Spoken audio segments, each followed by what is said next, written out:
I love reading books, so I thought I would share some of that love and put this video together and go over some of the books I've read so far for 2023. I always love getting introduced to new books, maybe some things I wouldn't naturally pick on my own. I joined a book club a while back for that reason, and sometimes I'll watch other YouTube vloggers just to get ideas as well. I feel like in this list, there's going to be something for just about anybody, and I hope that this helps you figure out what book you'd like to read next, or maybe a book or two that you would like to read sometime in the near future. So the ones I'm going to list, they're not in any particular order because when I was going through my Kindle, I read a majority of my books on my Kindle. When I was going through that, I kind of got them a little out of order.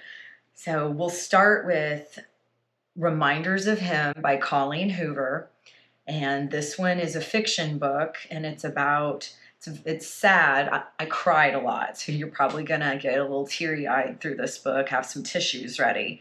And it's just about a relationship gone bad through death and the guilt and remorse and forgiveness that this girl ends up seeking.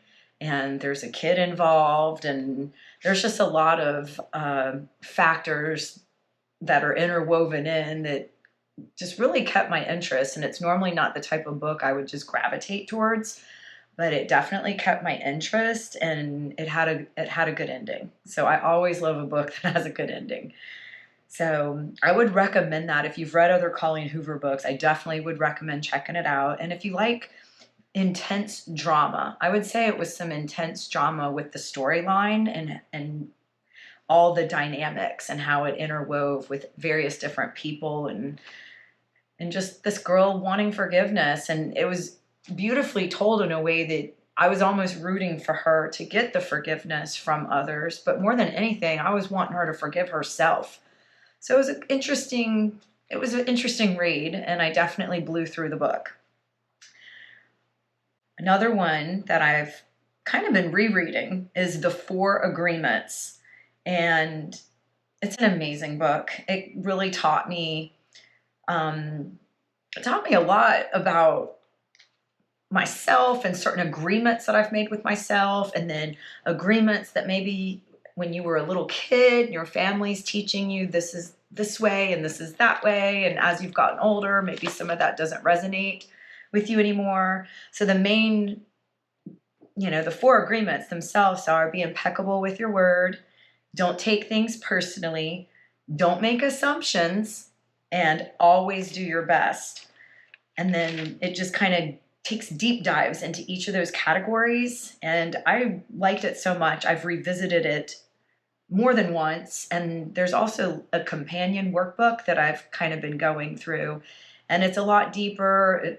You'll have your journal for that one. So I've kind of been doing that journey, and I'm happy to share more about that once I get through with it. But The Four Agreements was an amazing book, and I highly recommend it for anyone wanting personal growth. And then I read Magic Tides. It's Kate Daniels' book written by Ileana Andrews. I blew through all the Kate Daniels books, and this is the newest one that they had released as of this video I'm making. And it was a shorter read, and I blew through it very quickly. And if you're into any of their Kate Daniels books, you'll blow through this. It was nice getting back into the world and getting back in with the characters.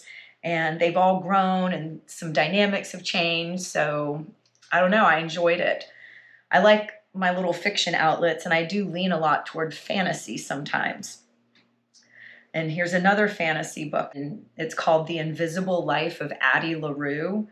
And this one really got me thinking, because it's about a girl who basically doesn't like how her life is being put together by her family. And she ends up making this decision out of desperation. And was it the best decision she could have made? Because now, the fantasy to it is she's invisible to others. She can be seen, but then once she is not in their presence anymore, she's forgotten, and she's lived, a lot longer than the average lifespan going through this and seeing different eras of life and all the struggles that she has with the choice that she made. I There's the fantasy twist to it, but there's a lot of historical facts that are kind of interwoven in as she goes through her various centuries of living. And I loved the writing by this author. There's no wonder it's got over 16,000 reviews, and a lot of them are very, very positive. So I would highly recommend that. And that could even be a great book club book. Another book I enjoyed that was personal growth was Reconciliation, Healing the Inner Child Within. I've always enjoyed some of his teachings. He's always had this calm energy when I've watched him talk, and I have read some of his other books. This book was a little difficult for me because of some of the points that he was making and the lessons that he was trying to have you work through with each point that he was making. And a lot of it does come back to the breath work and counting your breaths and meditation. While I do feel like this book was good, if you're new to personal growth, I don't know if I would start here. The Four Agreements would be a better starting point, in my opinion, because some of it I found some resistance to, which I'm in the stage of my life now where I try to be open-minded to stuff like that and kind of flow through that. And if it doesn't end up resonating with me, I'm still grateful that I read it, and I'm grateful for the teachings of it. And then I move on and just keep, trying to learn and grow. So I would say that one's for someone who's already been doing some deep dives. There was a lot of focus on healing your relationships with your family, your parents, that kind of thing. And it really gave me a lot of food for thought. So overall, a good book, but I definitely would recommend it to those that are further along on their personal growth. Another book that I've been kind of just reading every day, because it's short, maybe a page and a half max, almost like a daily devotional kind of thing. And it's called The Daily Stoic.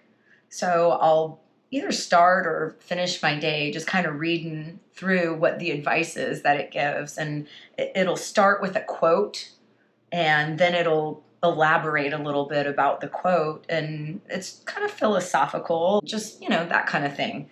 So I've been enjoying it so far. I haven't finished it, but I thought it was worth mentioning since it's just a short little daily thing that could be done. A book that I got out of my book club that I really, really enjoyed, that surprised me, called The Book of Lost Names.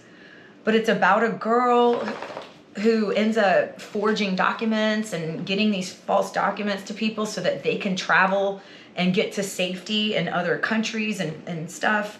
And oh my God, it was so well written, so dramatic.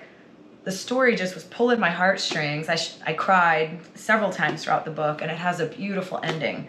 So I would definitely recommend that one to give it a go.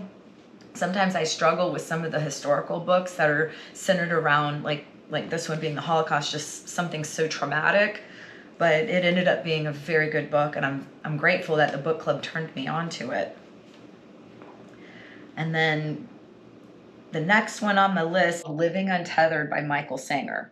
And I read his Untethered Soul, which I love. It's the next book with that. So if you haven't read Untethered Soul, that would be a good one. But I don't necessarily think you have to read that one to read this one. What I loved about Untethered Soul, and what I loved also about Living Untethered, is Michael Singer kind of guides you through how to manage your thoughts so that they're just not always in control of you. You know how to manage them and just have more peace within your mind. And I really, really enjoyed some of the insight that he shared in the book, and definitely recommend it. And I recommend, honestly, both of them. They were just amazing books. That's about it for the books I've read so far this year. So I hope that this could be helpful if you're kind of stuck and figuring out what books you should read next. I hope some of these stand out to you. And I hope you have a great rest of your day wherever you are. Bye.